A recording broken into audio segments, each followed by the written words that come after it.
पर उपस्थित सज्जनों और देवियों और प्यारे बच्चे, ये बात तो बहुत ही दुख की है कि बिना किसी कसूर और बिना किसी कारण इलाके में कत्ल हो, नर का हो चाहे नारी का, दोनों बहुत ही दुखदाई भी है और इलाके में एक भय का वातावरण भी बनता है। आपसी दुश्मनी में आदमी मरते हैं, ये पता रहता है, डकैती में, लोभ में, लालच में, लेकिन जिस तरह की वारदात यहाँ हुई और मेरे पास शायद सरपंच साहब का टेलीफोन भी गया था, तो उस वक्त हमने प्रशासन से, पुलिस अधिकारियों से मैंने बात की थी। तो उस वक्त उन्होंने कहा था कि जी हम कातिलों को एक आध दिन में गिरफ्तार कर लेंगे, फिर शायद वो गिरफ्तार। अब इसमें दो पहलू हैं जो आपने बात मेरे से की। एक तो ये भी बात सही है कि जब हांसी में कत्ल हो, 4 आदमी पकड़े हैं, 2 तो जो करने वाले हैं वो जिन्होंने एक्ट कराया है, 2 उनके घरवाले पकड़े हैं मुख्य आरोपी के। पहली हत्या के बाद उसके घरवालों ने उसके सारे सबूत मिटाए हैं, उसके कपड़े जलाए हैं, उसको गाइड कराया है बचा के ऊपर जास कर। दूसरी हत्या में भी उन्होंने ये सेम काम करा है। जो मुख्य जो विवाद का मामला है कि वह 2 लड़के जो बकरी चराने वाले हैं, नॉर्मल करके 10वीं भी नहीं कर रहे, उनने बहुत शातिर तरीके से बयानबाजी करी है, पूरे दोनों मर्डर को अंजाम दिया है। एक आदमी जिसको हम गुनहगार मान रहे हैं उनको ज्ञान देने का, वो और उनके दोनों घरवाले जिन्होंने सबूत भी मिटाए हैं, अपने लड़कों का हौसला भी बढ़ाया है, उसके हथियार भी नष्ट करे हैं, इन पे 120 भी लगा के इनको भी लिया जाए। उसमें पुलिस ने उन पर मामूली खाली शरण देने की, सबूत मिटाने की धारा लाई थी और 2 जने की उनकी जमानत होगी। और जो एक मुख्य जिसने हमने माना है गांव में इस डाल के वो कई मामले कर रहा है जी, आसपास के गांव में भी हर गांव गलत 3-4 मामले कर रहा है। जड़ा को SC/ST का मामला बना हो, बीच में जाके पूछ जाए है, रुपये ले जाए और कर ले है, उसके खिलाफ तो यह है, इसके खिलाफ तो दोनों मर्डर में 120 भी बने हैं, क्योंकि वो उस परिवार का लगातार 2 साल से संपर्क में है। और भी कुछ ऐसी बातें हैं जो पुलिस का जांच में निकल के आई हैं। वो लगातार पहली हत्या के बाद वो, मैं अपने 2-1 मिनट लागेंगे, पहली हत्या हुई है जी 6:15 बजे। 6:15 बजे वो दोनों हत्यारी हत्या करके गांव में आए हैं, दानक जाति से, वो दानक बस्ती में आए हैं। उनने किसी के साथ झगड़ा कर लिया 7-7:30 बजे, और 8:30 बजे जो मास्टरमाइंड जिसने पूरे 5 तक 2 महीने हो जाएंगे, पूरे 2 महीने हो जाएंगे बुजुर्गों।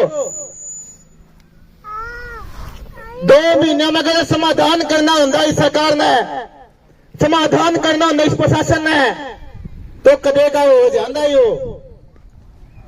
जब उड़ा लग बात पहुंच रही है तो सारे मजबूत लड़ाई लड़ने की तैयारी कर लो।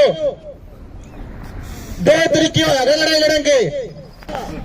2 महीने अपन भरोसा करके देख लिया, प्रशासन के पर भरोसा कर लिया, सरकार पर भरोसा कर लिया, ई बाबे ने खुद पर भरोसा करना पड़ेगा और यह लड़ाई अपने खुद ने लड़नी पड़ेगी। 4 तारीख में इतना भाईचारा इकट्ठा कर दो, उसे दिन बड़ा पार जाए भाई। 19 तारीख तक समाधान नहीं होया तो उड़ा बिगन हो जाए भाई। यह लड़ाई पूरा 36 भाईचारा की है, यह लड़ाई पूरा 36 भाईचारा मिलकर लड़ रहा है। लेकिन सरकार इस लड़ाई में जातीय रंग देने की कोशिश कर रही है। किसी भी हालत में सरकार की साजिश पूरी नहीं होने देंगे। और मैं तो अपना इतना विश्वास देना चाहूँ नौजवानों की तरफ है, बुजुर्गों आपका काम रास्ता दिखाना था, आपका काम आशीर्वाद मांगे। वो 2-2 महीने बैठे हैं, बता बात करके देख ली सरकार पे, जितने भी आसपास के नेता सबसे बात करके देख ली। ये प्रधान जानती की बात कही थी, अपना हल्का में 22 कैंडिडेट थे इलेक्शन का टाइम पे, ईब को पाया हो रहा एक भी ईब कर गए हुए वोट मांगा टाइम पे पैरामदारी में ध्यान देंगे। जब बात लड़ाई किया हुआ है, जब बात भाईचारा किया हुआ है, मौका वे भी कुछ पाता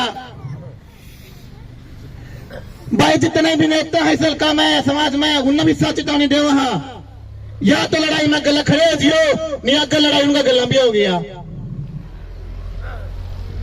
मैं अपनी बात में विराम देंगे आखिर में क्या बात कहना चाहूंगा भाई, जो जिम्मेदारी आप नौजवान लगा के बुजुर्गो, आपका आदेश मान के ना उस लड़ाई ना पूरा करने का काम कराएंगे। धन्यवाद जी। शांतिपूर्वक अपना धरना दिया, शांतिपूर्वक सरकार से मांगने के लिए बार बार विवेचना करी, परंतु हमारी बात जीरो रही। जो तालाब खाली कराया गया वो भी एक चाल थी, हमारे को बेवकूफ बनाया गया प्रशासन के द्वारा। सरकार का इसमें हाथ है। अब हमारी सरकार से सीधी बात लड़ाई होगी। सरकार इस हरियाणा में मटर दो तरह के हो गए। एक मटर होता है तो उसमें काम को आते को उठा लिया जाता है, काम को उजाड़ दिया जाता है, और हमारे दो मटर बिना मतलब कोई लेना नहीं देना नहीं, दो मटर हुए आज तक जीरो, सिर्फ एक कातिल दिए हैं तो सारा सिस्टम का हैंग कर रखा है सरकार। तो सरकार नहीं चाहती कि इसका पर्दाफाश हो। ये नफरती गैंग सरकार के द्वारा खड़ा किया गया है, और जो हत्याएं की है वो कैसे फेल हो गए, उनके माँ बाप साजिश करता आज लग क्यों नहीं लगाम लगाई, आम आदमी को भी ये नजर आ रहा है। तो अब सीधा सरकार से हम इस बात का प्रोटेस्ट करेंगे, शांतिपूर्वक करेंगे, हम कोई हिंसा नहीं करेंगे। बाकी सरकार की मर्जी, यहाँ बैठे मारे या कई दिन से जेल में एक ठोके, महीना हम हो गया डरेंगे नहीं लगभग। अब बिल्कुल भी। बहुत सहन शक्ति होली, इतना लंबा आज तक मैंने धरना नहीं देखा इतनी सहन शक्ति करते हुए। अब सरकार की मर्जी, जो करना करे, ऐसे हम तो नहीं जी सकते। इस गुलामी की जिंदगी, नरक भरी की जिंदगी से तो अच्छा है, बेहतर सरकार हमको शहीद कर दे। आखिरी बार हम ऐलान कर रहे हैं, अब दोबारा ये बात सहन नहीं होगी। सरकार का पूरा हाथ है इसको मैटर को दबाने में, इस मैटर को दबाने नहीं देंगे, चाहे हमें कितनी जिद्दोजहद करनी पड़े। सरकार कान खोल कर सुन ले, जो अधिकारी आपके नेता शामिल है इसमें, सब जांच में वापिस पूरे क्लियर चाहिए हमने कौन कौन इस मैटर को दबा रहे हैं। धन्यवाद जी। साथियों, मेरी मातृशक्ति सबको आदर के राम राम। मोटी मोटी बात सारी बता दी। दो भी नेता पर धरना बैठे हैं। भाई ने बताई सरकार जातीय रंग देने की कोशिश कर रही है। मुख्यमंत्री ने बताना चाहवा मैं किसी एक जाति में हमारे किसी समाज का समाधान नहीं होया करता, न करे समाज मजबूत होया करता। आपने बड़ा शर्म आनी चीज बात पे वे एक जाति को टारगेट कर रहे हो, जो हत्यारों को बचाने की कोशिश कर रहे हो, इस तरह बुरी कैसे होगी। अपना मुख्यमंत्री है जो समाज का विनाश चाह रहा है। समाज सत्य विरोधी चलिया कर है, हमारे बड़े बुजुर्गों ने सिखाया था सत्य विरोधी समाज आगे बढ़ा कर है। मुख्यमंत्री क्या कर रहा है, एक जाति टारगेट करके जातीय दंगे करवा के अपनी रणनीति आगे बढ़ाने की कोशिश करी सरकार, जो 10 सालों से कोशिश कर रही है। यार बंद मुट्ठी में लेके चलेंगे छत्ती बरादरी नाग है।